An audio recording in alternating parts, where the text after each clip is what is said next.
Welcome to our channel. Today we how to update Windows 11 manually step by step clearly. To update Windows 11 manually, first, click on the Start button located on the taskbar. Next, select the Settings icon, which looks like a gear.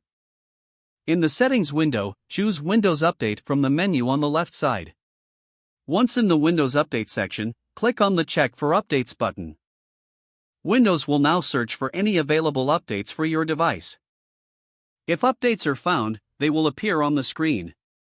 Review the list of updates and any details provided. To begin the installation, click on the Download button for each update. After the download is complete, you may need to click on the Install button. Depending on the number of updates, this process may take some time.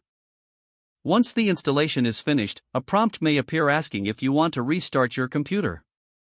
If prompted, click Restart Now to complete the update process. If not prompted, you can choose to restart your system later. To ensure all updates are applied, it is advisable to check again after rebooting. After your system restarts, you can go back to Settings to confirm all updates are installed. That's it. Your Windows 11 is now up to date. If the page does not load, refresh the browser or try again in a private or incognito window. Make sure you are using the correct email address, then retype it carefully to avoid small typos. If your password is not accepted, use the Reset option and create a new strong password you can remember. Check your spam folder for verification or security emails, then complete any requested confirmation steps.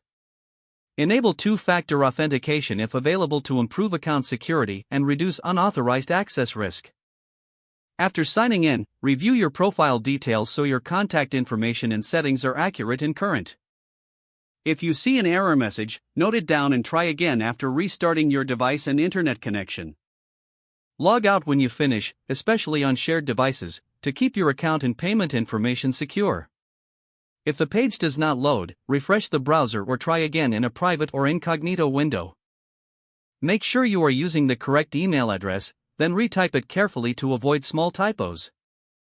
If your password is not accepted, use the Reset option and create a new strong password you can remember. Don't forget to like this video and subscribe to our channel for more step-by-step tech guides.